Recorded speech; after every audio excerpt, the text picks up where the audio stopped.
Voilà, donc est-il possible de relever ce défi majeur? On va en parler avec vous, Zakaria Tiam-Toré. Vous avez été ministre en charge de l'alphabétisation entre 2011 et 2013. Vous avez un doctorat en sciences de l'éducation et vous venez de conclure un master en politique et management du développement. Vous êtes donc le spécialiste de la scolarisation et de l'alphabétisation dans le pays. Alors, donc depuis 45 ans, il y a eu des plans pour alphabétiser, mais ça ne marche pas. On plafonne à 36%. Pour quelles raisons? Je pense qu'on ne s'est pas suffisamment préoccupé de cette question. On n'a pas toujours fait les bons choix. Et on n'a pas toujours travaillé au profit de l'intérêt général. Ça fait qu'aujourd'hui, malgré un peu plus de 45 ans d'efforts, avec beaucoup d'argent dépensé, le constat, il est là. Alors, que préconisez-vous aujourd'hui? Vous avez beaucoup étudié donc, toutes ces sciences de l'éducation, donc vous avez eu longuement le temps d'y réfléchir. Quel est votre plan d'action?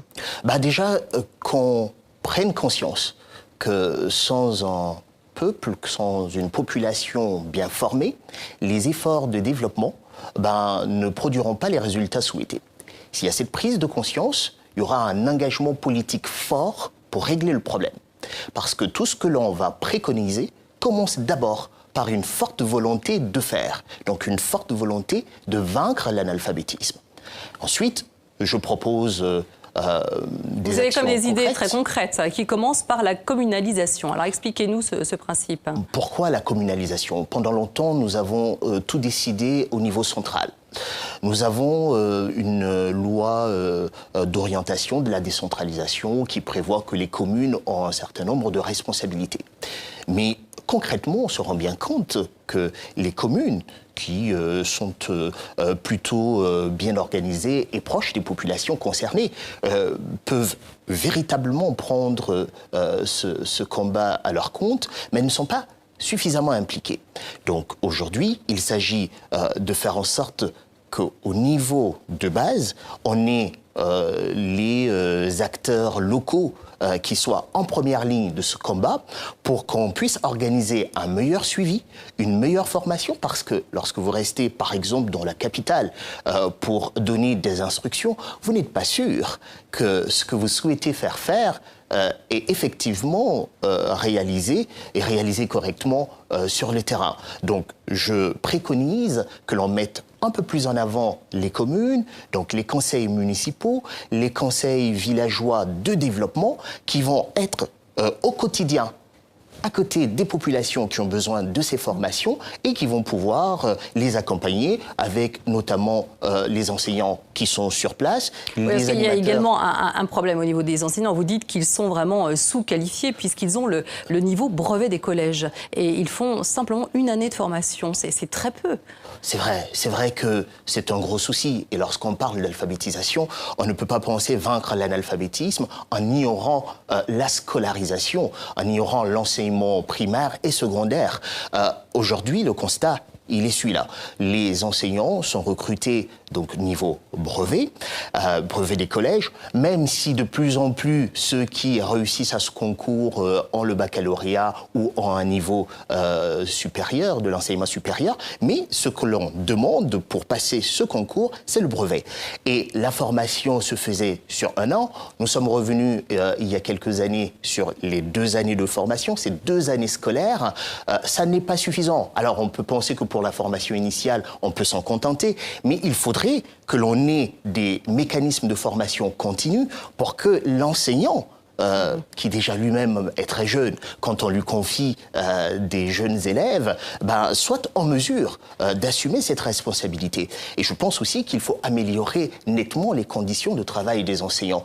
Lorsqu'un enseignant n'est pas motivé, il ne peut pas faire d'efforts supplémentaires pour combler ce gap de formation. Alors que s'il est motivé, vous pouvez compter sur lui pour travailler à pas d'heure et apporter le meilleur. Donc nous avons besoin de scolarisation, d'une meilleure scolarisation. Et une meilleure scolarisation passe par des enseignants mieux formés, des infrastructures de qualité pour réussir à vaincre l'analphabétisme. Alors, l'autre grand axe de vos préconisations, c'est le bilinguisme. Oui, tout à fait.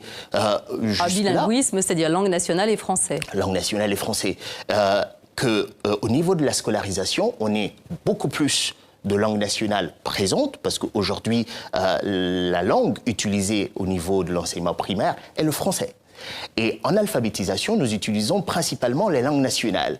Donc il n'y a pas de rencontre entre ces deux univers.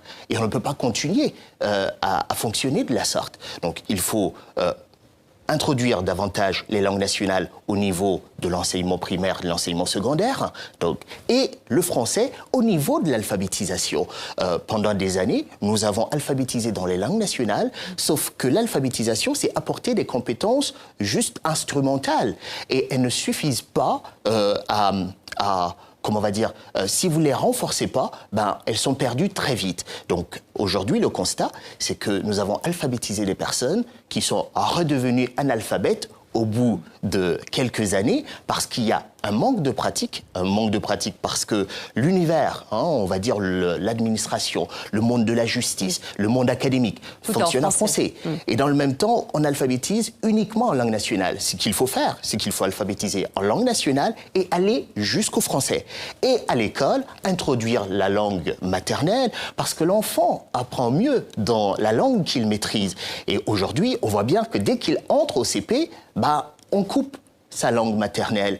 Et après, on est surpris que le niveau d'acquisition soit pas bon. Il n'est pas bon parce que l'enfant doit d'abord vaincre ce handicap de la langue avant d'espérer apprendre. Donc, la préconisation, c'est que nous soyons dans un bilinguisme global, un multilinguisme, où on se dit, on va prendre appui sur les langues nationales et aller vers le français. Et là où on ne faisait qu'en français, on va introduire davantage les langues nationales. Merci beaucoup, Zakaria Thiam Touré, pour cet éclairage. Merci beaucoup. Je vous en prie.